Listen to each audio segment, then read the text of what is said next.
to get ready, Canty. If you keep a mattress in the back of your SUV, you're giving white panel van vibes, sir. It's very creepy. Very, very creepy. Yeah, what else is in your trunk? Right? A frying pan. What? Are you being serious? Yeah, I have a cast iron skillet in my trunk. Just in case. Just in case. You never know. Cam, you may have to leave the show, get Pat's keys, and then do like MTV Cribs of Pat's trunk. I'll do it. I mean, what is going on back I've there? heard of people transporting mattresses in their car. I've never heard of somebody keeping the mattress in the car because you never know when you're going to need it. We might need to call campus security. Yeah. Who's Nuno talking to back there? He's talking to Ronnie and TV crew. There's 7 conversations going on right It's now. all about Pat. Like, what are we doing here? Like, That's scary. It's scary. Cam, if you go outside, make sure you wear gloves. You don't want your fingerprints Yes, on exactly. any of this stuff. Dude, I'll be an accessory Do not to a crime. accept any rides from Pat Costello at all. Pat, are you willing to give Cam your keys to let him explore or no? I mean, sure, I guess. No, I don't. I mean, there may be some things in the trunk you're like, hey, let me clean this up first. All right. Not really, no. All right, so Cam can explore. All right, we're going to have Cam explore Pat's SUV trunk. That because sounds somehow dicey. Sounds dicey. It's his apartment in his A trunk. frying pan and a mattress. Do you have a dishwasher in there? A laundry? Oh, is there like a laundromat going on back there? The keys have been exchanged. The keys have been exchanged. Bring the camera. Send it all to Rob, please. I mean, Pat's SUV is probably bigger than Small's apartment. So I think she got some extra time in there today. All right. Anyway, so there was a trade yesterday, pretty significant one name-wise and team-wise in the NFL, as Justin Fields heads from the New York Jets to the Kansas City Chiefs in exchange for a 2027 6th-round pick. He's 27 years old, 4th team. Other teams supposedly wanted him. He chose Kansas City. Jets are going to pay $7 million of the $10 million salary that he was owed this year. And now he goes to Kansas City. How is he going to fit? Mina Kimes, ESPN NFL analyst on NFL Live, had this comp for potentially Justin Fields in Kansas City. This is an opportunity for him to actually, and I know we're a broken record on this, pursue the Sam Darnold path. And maybe it won't pan out, but when I think about Sam Darnold, yes, we think about Minnesota. But to me, the year he spent in San Francisco before he got to the Vikings, between the Panthers and the Vikings, that is what Justin Fields can look at this as. Adam made a great point about how he'll get a lot of work this offseason with Mahomes' injury. This is an opportunity for him to not only learn under the best, and of course Andy Reid, but also rebuild his value as a quarterback. I love it for both sides. Yeah, I just want to say that I am so impressed by Justin Fields here. I think this is one of the best decisions he's ever made in his entire professional career. Choosing to go to Kansas City, I think, is brilliant. Attach yourself to Bieniemy, attach yourself to Reid, attach yourself to Mahomes, learn everything you possibly can. I'm not ready to go to Sam Darnold, though. No.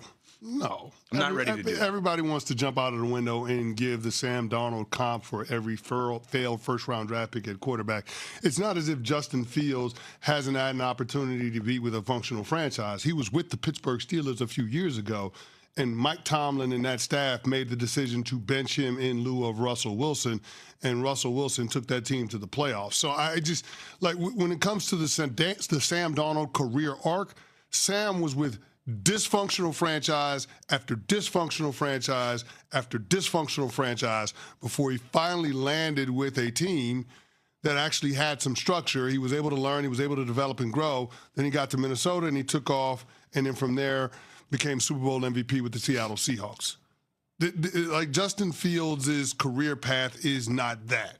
So let's stop with the Sam Darnold comparison in terms of, rehabilitating his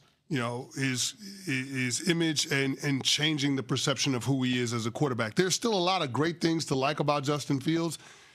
He's a tremendous runner at the quarterback position, so you can have packages for him and utilize the quarterback as a run threat, because Kansas City doesn't want to do that. Remember, a few years ago, they did the quarterback sneak. Patrick Mahomes got hurt. They never quarterback sneak with Patrick Mahomes again. They don't like to put Patrick Mahomes in harm's way, and I understand why. He's too valuable to that franchise. But guess what? If you have Justin Fields, if you have a package of plays for him, similarly to how Pittsburgh had a package for plays for him when Russell Wilson was the full-time starter, then you can utilize him, you can deploy him in certain spots in the game where it makes sense. And so I like this idea of having a guy in Justin Fields that can operate the offense throughout the offseason.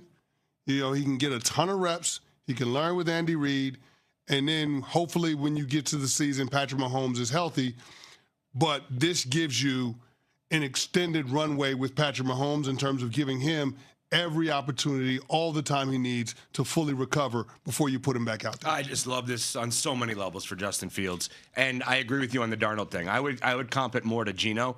Geno Smith in his first 2 years with the Jets, 13 and 14, started 30 games combined. Okay, 16 and 14. Over the next 7 seasons, he never played in more than 5 games. 7 seasons, never played in more than 5 games, and then became the starter in 2022 in Seattle. I think Justin Fields is going to have maybe not 7 years, but I think 2, 3, 4 years potentially. Good. It'd be good.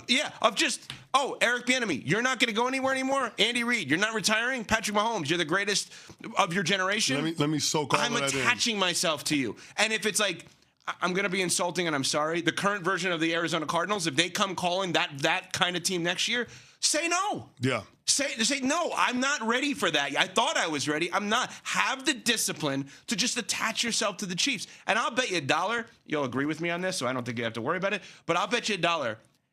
The Chiefs, knowing the way that they operate when Bieniemy's there, with the ring around the rosy, all those things, I bet you they employ 2 QBs on the field at the same time. I bet you Mahomes and Fields will play at the same time. I could see them using Fields in a slash kind of role at times. Yeah, I mean, he's such a great runner. Well, that's the point, though. I'm sitting here thinking about all of the guys that are good with the ball in their hands in Kansas City's offense from a skill position standpoint. I'm not trying to be disrespectful. I don't know if anybody is as dynamic of a runner as Justin Fields. Well, I mean, Kenneth Walker is a better runner. Yeah, I'm saying, but like from that team last year. So you're open to the concept of he gets all of this amazing work for him and development in the offseason. Mahomes may or may not be ready for week 1, week 2. Mm-hmm. Mahomes obviously gets the job back the second he's ready. And then after that, there's an argument to be made. Use him as an extra weapon. Take some Hill style. Yeah, I'm sitting here thinking about it. There's just guys that are good with the ball in their hands. I'm thinking about not Kenneth Walker, because obviously that's the Super Bowl MVP. But I'm talking about the team from last year. Mm-hmm. The guys that they had from last year, Xavier Worthy and Rashee Rice and Travis Kelce and Noah Gray. I'm just thinking about all of those guys. I don't know that any of them are as dynamic with the ball in their hands in the open field as Justin Fields. So maybe it's like literally maybe the conversation is literally a trade. Andy Reid says to Justin Fields, all of our eggs are in your basket from now until Patrick is ready. You're going to get every ounce of us. You will not get anything close to that anywhere else. The trade-off is when Patrick is ready, I need you to do some weird things here. I need you to play running back at times. We're going to put 2 quarterbacks in the shotgun and not know where the ball is going to go. Like, we're going to do some weird things because that's what we do when we're at our best. Are you cool with that? And I think what he probably said is, do whatever the heck you want to do with me. Once you give me these 3, 4, 5 months of Kansas City Chiefs training, this is such a good move by Fields. Yeah. Such a good move by Fields. This is like going to get your master's in football. Correct. And he's doing it. And oh, by the way, Woody Johnson said he couldn't throw. Andy Reid traded for him. Here's Cece with information on the tournament challenge. I mean, I'm just saying. Tells you everything you need to know. When you're a Jet all the way. All the way. Filling out brackets with ESPN.